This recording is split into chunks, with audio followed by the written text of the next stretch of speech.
السلام عليكم ورحمة الله وبركاته. كلنتي wanaagsan asxaabay meel kasto naga daawanaysaan ku soo dhawaada barnaamijkeena labaad jimca mubaarak.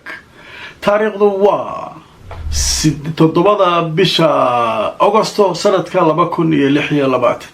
barnaamijkeena intiisa badan waxaynu ku soo qaadan doonaa warka aadka u farxada badan ee dawladaha muslimiinta shucuubta muslimiinta ay aad u hadal hayaan aaska NATO dalal islaam ah oo sida NATO kale u samaysmaya fariin loo diray reer galbeedka iyo dawladihii kale ee iyagu doonayay inay markaa dawladaha muslimiinta dhibaato ay markaa ku abuuraan meel u jirta Kacbada ayaa lagu saxiixay heshiiska. maxay ka dhigan tahay?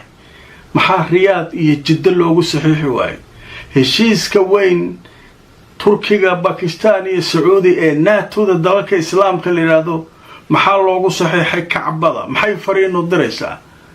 hadaba sheekooyinkaas cajiibka oo aad loo hadal hayo caalamka, Israa'iil oo wadnaha farta ku haysa iyo Mareykanka oo la rumaysan yahay inuu fursadan u arki doono inuu isaga horkeenayo Shiicada iyo Sunniyiinta hadiiba uu helo fursadaas. hadaba arrimahaas oo dhan ayaynu barnaamijka ku faaqidi doonaa barnaamijkeena labaad. inta ku jirno wixii warar soo dhacana waan idin la socodsiin doonaa. kulanti wanaagsan jimco wanaagsan asxaabay meel kasto naga daawanaysaan ku soo dhawaada barnaamijkeena labaad. maanta jimcaha taariikhdu waa 7 bisha 8 2026. barnaamijkan waa special program ama program gaar ah oo aynu diiradda ku saarayno ku falanqaynayno warka weyn ee farxadda leh ee dadka muslimiinta adduunka oo dhan ay markan u dhegtaagayaan. barnaamijkaygii hore qayb baan kaga hadalnay iyadoon heshiiska la saxiixin. hadda waxaan sugayay heshiiska in la saxiixo falcelinta ka timaada iyo waxaas. haddaba heshiiskan waxaa ku jira u fiirsada qodob ka mida qodobadii NATO oo kala ku jira. muxuu leeyahay qodobkaas? dawladaha heshiiska saxiixay Sacuudiga iyo Pakistan iyo Turki mid ka mida haddii la soo hujuumo waxay ka dhigan tahay dawladahan oo dhan oo la soo weerar way wada difaacayaan. waa aasaaska heshiiska dadka muslimiinta ay markaa awoodii muslimiinta ay ku soo laabanaysa dad badan aaminsan haddaan laga faa'iideysan oo la kala dhexgalin. hadda sida lagu aasay waa sida ugu quruxda badan iyadoo heshiiska la kari karay in lagu saxiixo sida heshiisyada kale Sacuudiga uu ku saxiixdo Jidda iyo Riyaad iyo meelahaas. heshiiskan waa la soo qaaday meel Kacbada u jirta wax yar ayaa lagu saxiixay. u fiirsada magaalada barakaysan Makka al-Mukarrama Kacbadii oo muuqata ayaa heshiiskaas saddexda mas'uul ku saxiixay. halkaas lagu kala saxiixay الدفاع المشترك على دفاع وذا جرأة ayaa bilaabmaya oo dawladaha islaamka. haddaba marka hore waa noo dhiman yihiin faahfaahinno iyo barnaamijka dhan iyadaan kaga hadli doono. waa war aad runtii u xiiso badan waaye, war qiimo badan waaye. haddii laga dhabeeyo waa war aynu ku faraxsannahay dhammaanteen waaye. war dadka muslimiinta dhagahooda u roon hadduu soo yeerayaa. haddaba markaan idin tuso marka hore warbixinada laga qoray sheekadan. telefishinka Al-Jazeera wuxuu leeyahay heshiiska difaaca wada jirka Sacuudiga, Pakistan iyo Turkiga maxaynu ka garanaynaa ilaa hadda ayuu ciwaan uga dhigay. haddaba marka waxaa leeyahay Sacuudiga, Pakistan iyo Turkiga maanta jimcaha waxay ku saxiixdeen heshiis weyn magaalada Makka al-Mukarrama ayaa lagu saxiixay. waxaana la sheegay hadafka inuu yahay xoojinta iskaashi wada jira.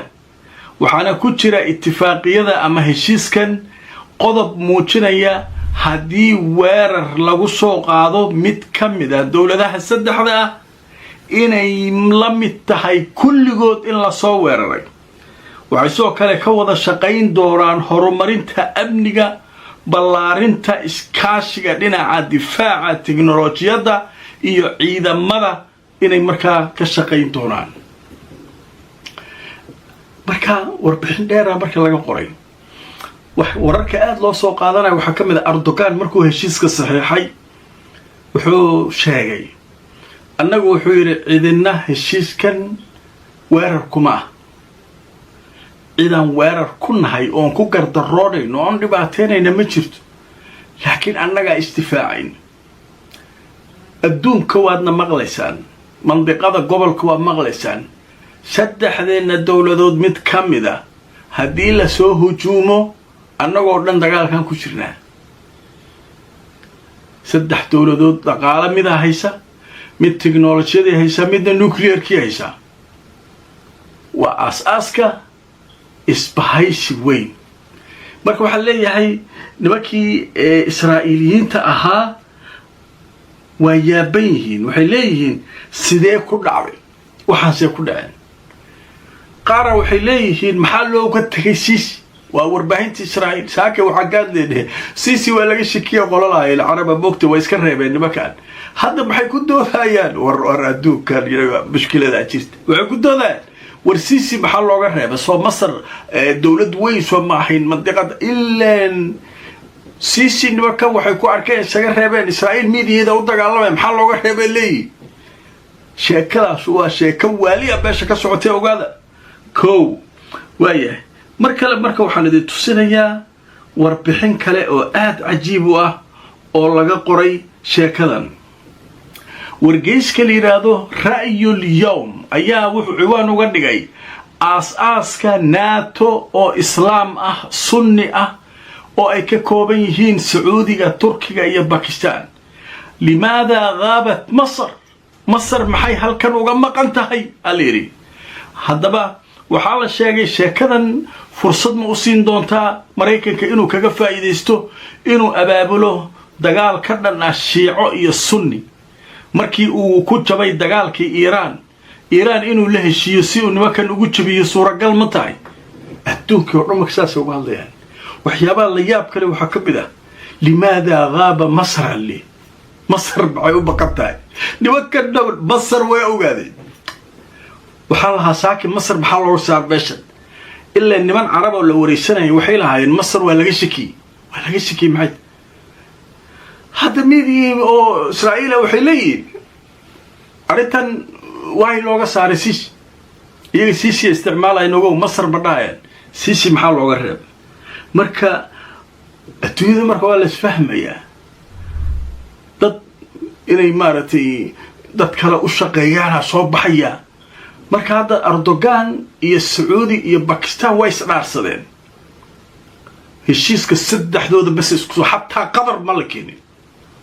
wixii xoogaa meelaha wax yar shaki ku jiray waa iska reebeen.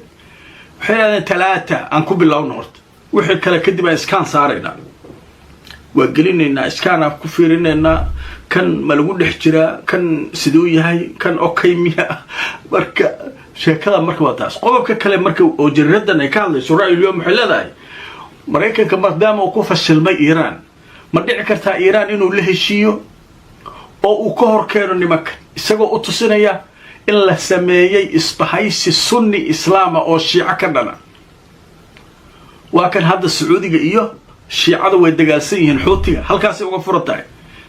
fursad Mareykan ma ka heli doonaa inuu halkaa bahasha ku riixo uu dhaho Iiraan nimankan adeeg ku tashanayaan adduunka oo dhan. marka saas waxyaabaha kale aad loogu celinayo waxaa ka mid ah maxaa loogu saxiixi waayay Riyaad, Jidda maxaa dhacay?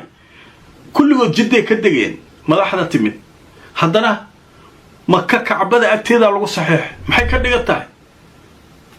islaamkii oo soo noolaanaya, dowladihii islaamka oo markan ogaaday xaqiiqada dhabta ah. waxaa la isku raacsanyaa marka ujeedda inay ka dambayso sababta Kacbada loogu saxiixay heshiiska oo heshiis difaacnaya. wax heshiis oo caalami ah oo Kacbada meel u muuqata lagu saxiixay maba jirtaa lagu leeyahay. Sacuudiga ma gelin, ma maqlaysid. marka sheekadaasu sheeko aan caadi ahayn waayo. marka dowladihii marka dadka muslimiinta maxay faa'iido isbahayskaas keeni karaan wax badan ay keeni karaan saddex dowladood oo hadhow cidii rabta ku soo biiri karta waa furan yahay hadda saddexdaana lagu aasaasay ta'siis la yiraahdaa aasasid NATO laftirkeeda hal mar ma soo wada gelin waxa ku jira hadda ugu dambeysay Finland iyo wata Sweden iyo hadda la galayeen marka dowlada badan furan dowlad kasto islaama oo sunniya annaga jaanis ay salaam markaan waa gali karnaa hadii xogaa suuqeena hagaagto waa gali karnaa baash waa xoogaysanaysaa marka waa wax weyn dowladii islaamka oo quwad yeelanay haddaan inta laga shaqaysan la kala tuurino shiica iyo waxaan loo kala bixinin oo dhibaato kale laga dhex abuurin marka sheekadaasu marka halkaas ay iyaduna maraysaa marka qaara waxay ku doodayaan khubaraa waxay leeyihiin حتى إيران هلو فرو إيران شيعي يان لو فوقين قارن قبا أوله دولتها مارت إيران أو شيعة أضيوه حتى إسبهايسي قالوا صدروا إسبهايسي هل سوقلي إنكستو إيران هذا واحد بدن كوريهينو على ود بدن أي لهذا هيو مريكا كمان أول بيجوكت سكوا هيانو لبعض بدن أي شيء هذا مركي حال كدقو إيران لفتر كذا سوق اللي يقرأ كدودس ورنك وليبه وحليه تركيدو وحي قبان إن بهاش السنة الشيعية لوكلا بحن والدول الإسلامية إن المذوبان منطقة برجع الدحى المارت إلا مذوبه إسرائيل شان عتكست كدولي سلقة قبته وحاسة كشغان تركيدا قضية كتالي هوشاس إن مارت أن لفوقين شيعة ساسي ربان اللي ويا مركن magaalada muqdisho waxa ku jira professor Shaafici falanqeeye siyaasadda caalamka inta badanna nala taxliiliya wararka waaweyn ee soo kordha waan uga mahad celinaynaa sida uu mar walba barnaamijyada nagala qayb qaato professor Shaafici waad maqlaysaa adduunka waxa ka socda warkan weyn soo dhacay Makka waxa lagu saxiixay maxay uga dhigan tahay heshiiskan sidee dunida kale islaamka u saameynaya bal noo soo koob macluumaad guud markaad aruurisay wixii aad kala soo dhex baxday